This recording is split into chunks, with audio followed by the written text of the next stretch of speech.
Білесіз эмне күйөт? Кантсе да айтайын. Жолго чыгардан мурун келинчегим ооруп калды. Больницага барып ташадым.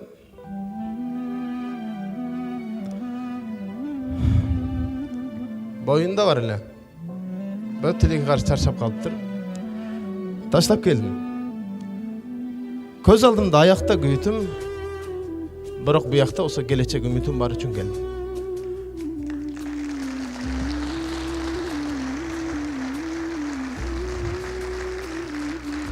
Мен күйүп пишип келдим.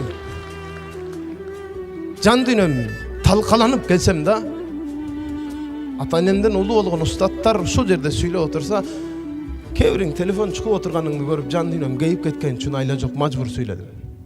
Урматтуу балдар, келгиле анда бир аз сүйлөшөйүн. Абрахам Линкольндин жанына бир бала келет да, ата-энесинен жумуш бериң мага деп айтардан мурун ата-энесинен мактанып сүйлөйт. Атам баатыр болгон, атам балбан болгон, мекен үчүн кызмат кылып ушундай өлүп кеткен деп баатырланча мактанып сүйлөп, аягында мага жумуш бериңиз деди.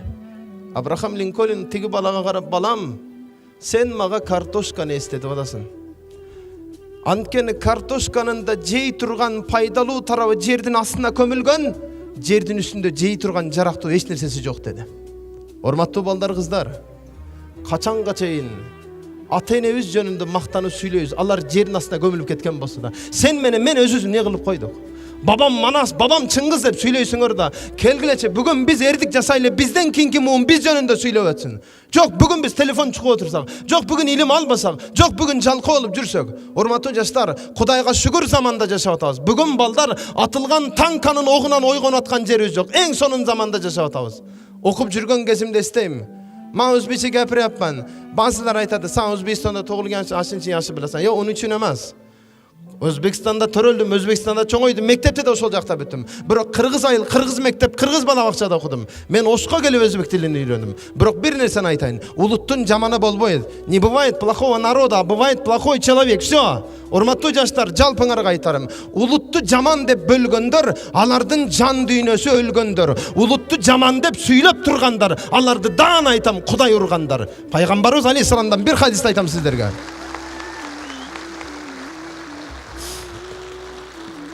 Эмне үчүн айтып атам? Урматтуу жаштар, келиңиздер. Бүгүн мекен сүйүү имандан. Хуббул ватан минал иман. Ана ла ариф лугатал арабия. Мен арабча сүйлөй албайм, бирок бир нерсени айтайын. Канча тил билсең, ошончо дил билесиң. Бүгүн керектүү маалыматтын баарын башка жерден алып атам. Баарыңардан суранам. Келиңиздер, урматтуу студенттер, окуп жүргөн кезибизде кыйналдык. Кээде тамаша бар. Атам Байкуш бир Идрис малды окутам деп, бир жылда 4-5 малды сатып келди. Не дейсің буга? Урматтуу жаштар, келгиле, сени окутам деп ата-энең канча кыйналып жашады, билесиңби?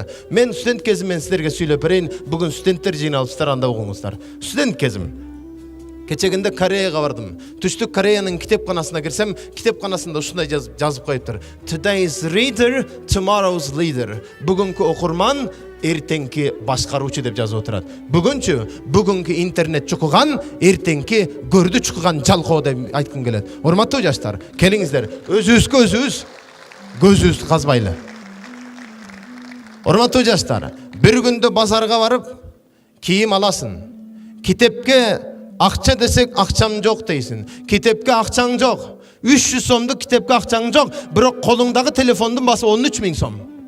Урматтуу жаштар, телефон үчүн акча бар, илим үчүн акча жок. Базар үчүн акча бар, илим үчүн акча жок. Кийим үчүн акча бар, илим үчүн акча жок. Китеп үчүн акча жок, бирок пикет үчүн, көчөдөгү тентимей оюн күлкү вечер үчүн, золотая середина башка шереле үчүн акча бар. Урматтуу жаштар, жалпыңардан суранам. Келиңиздер, ар бириңдин ата-энең моно жерге бир эле шарт менен жөнөттү. Балам, кызым жакшы окуп кел. Башка шарт койгон жок. Же барбы бирөө жарымды? Балам, кызым университетке барып бирөөнүн чукуп акчасын урдап кел деген. Эч кимге шарт койгон жок. Ата-энебиз бизге бир эле шарт койду. Жакшы оку деген шарт койду. Бир шарт аткарбай туруп, ата-энебизге 1000 шарт койдук. Мынаны алып бербесең кылбайм, мынаны алып бербесең барбайм, мынаны алып бербесең сен кимсиң сен?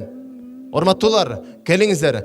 А бир тапса баласы атасына бак конот деген кеп бар. Ата-энеңердин эл караган жүзүн жер каратпаңыздар. Жөн эле күндө өткөрө бербеңиздер. Келиңиздер, мен сөзүмдү улантайын. Америкалык James деген bir dosum var la. On that time I was a student. Once upon a time I was coming back from market and I was just visited my friend because his house was near to the market. Amerikalık James деген досым бар эле. Базардан кайтып атып Джеймсти бир зиярат кылып коеюн дедим. Ар бириңер сабак алгыла, кулак салгыла. Кирдим, эшигин каккыладым. I'm knocking his door and suddenly there was a noise from inside the room. Who is that? Kim деп ичкериден үн келди. Мен Идрисмин, James, мен досуңмун десем, эшикти кичине ачты да, мени карап, саатын карап, Idris, did I invite you? Do we have the meeting on this time? Мен сени чакырдымбы деди да. Жаман обидно болду магачы. Досум деп үйүнө барсаң, эшигин кичине ачтырып, кел дешо, кандай дешо, мен сени чакырдымбы? Ушул учурда жолугушубуз бар беле деди. Жаман капа болдум. Анан айттым, адатпыз да биз эмне кылайын? No, I just visited you because I'm your friend. Анан биздин менталитетти түшүндү да, макул кир деди. Idris, I give you only 10 minutes, come and sit down деди. 10 мүнөт берди, 10 мүнөт.